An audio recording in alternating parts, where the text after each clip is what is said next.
Hello, vinyl community. This is Greg from Three Dimensions Music. I'm coming at you from my crib and my vinylarium. Actually, that's not true. There's only one vinylarium, and that belongs to Rick N Records. Rick N Records is shooting for the stars. He's going to 300 subs, and he's having a contest, and I'm going to participate in it. Rick is kind enough to give away 5 albums. 2 sealed and 3 of his collection are all the doubles in his collection. And that is the contest that Rich is having to enhance his subs.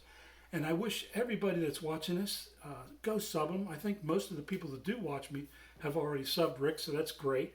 But hopefully this will reach out to somebody else. Again, my name is Greg, and I salute the Vinylarium and Rick N Records. He said that you got to find 5 records.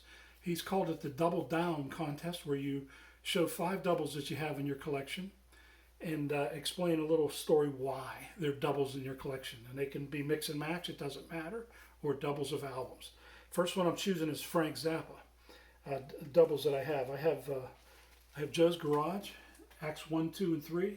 It's a 3-record set. It sounds phenomenal. I have it on vinyl. But I was commenting to Mike at MGK Boston. He was showing groups 5 groups that he didn't like to listen to, would say he didn't have it in his collection, but he did have Joe's Garage in his collection. So he sent that to me. So I have the doubles of the Joe's Garage vinyl and the CD. Now, funny thing is, this is made in Canada. It's totally different. I actually did have this. I told Mike that, but he did send it anyways. But I'm going to keep it because it's made in Canada, and it's Mike sent it to me, so it's a little sentimental value too.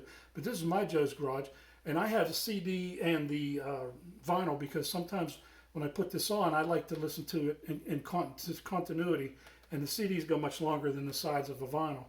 Sometimes I don't like to handle my needle, moving it off the record or away from the record because I could give it a boo-boo. So I have this 2 Joe's Garage CD sets and the vinyl. Thank you, Mike from MGK Boston. I actually love that. He actually sent me all his Zappa. He had 3 of them: Cheap Thrills and You Are What You Is. And these are 2 excellent CDs I didn't have.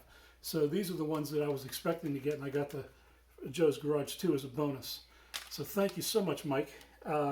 Joe's Garage is something you would not want to play at Christmas or around Mixed Company unless they knew what they were in for. It's a great concept album. It's about a guy named Joe and building up his band and dealing with all the different things in life as he's growing up as a teenager.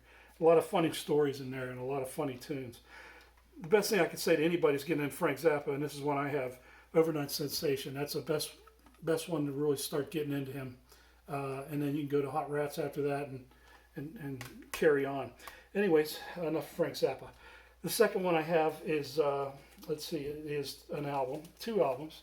I have this 2 Larry Coryell Fairylands. Can you see that? Maybe I need to step back.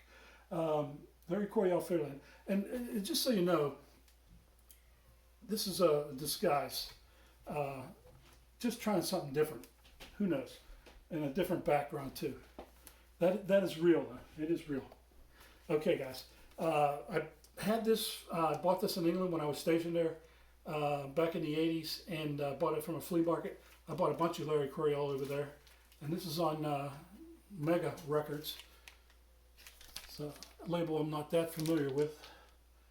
But anyways, I love Larry Coryell. He's jazz fusion. He's considered the godfather fusion. It actually says it right there, so it must be true, right? But I bought this at Record Store Day because they were releasing some of his albums.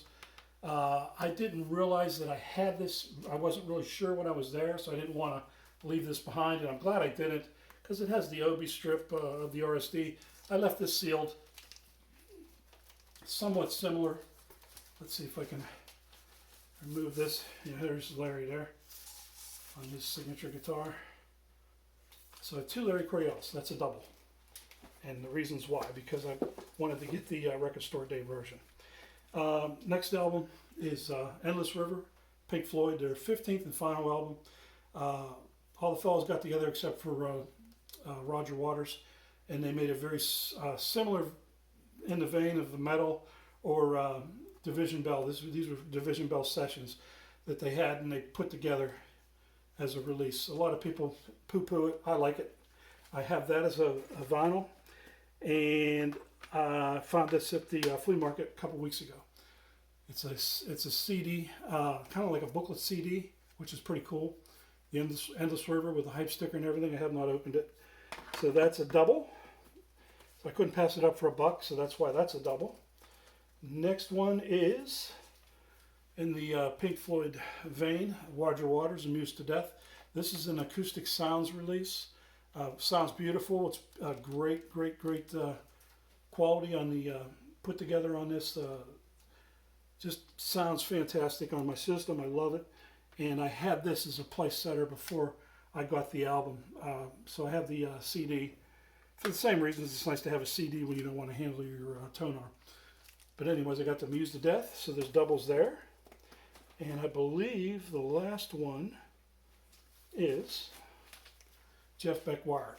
Now, I already had Jeff Beck Wired from back in the day when I was a teenager. I bought this when I was in Pittsburgh growing up. So this is my original, I guess an OG, I guess. And then I found this at a flea market for $1. It was a great deal. It was in a bunch of records. And it's a demonstration, not for sale. No autograph or anything like that, unfortunately, but still, great album. So I have 2 of them. And I think that covers everything as far as doubles. Thanks for hosting the contest, Rick. I appreciate it. I really like your channel. I've enjoyed watching you. I hope you don't give it up like you gave up your channel a while back. Didn't need to. Just put out a video a month if you want to. That's what I do. Let's see, I have like 270 subs. I was thinking, well, should I have a contest or not? You know what? I'm as famous as I want to be. I've had 3 birthdays since I've had 270 subs, and I'm blessed. I'm blessed to have them. I have probably about a dozen or less people that give me comments, and it's very kind of them. I appreciate the comments. I appreciate new comments. I try to stay in touch with people through comments too, because I am not on any kind of social media. I'm an old school kind of guy. But thanks a lot for watching. Good luck to everybody in the contest. I just want to say goodbye to my granddaughters, Madison, Evelyn, London, and Charlotte. Not necessarily in that order, but maybe age. Thanks.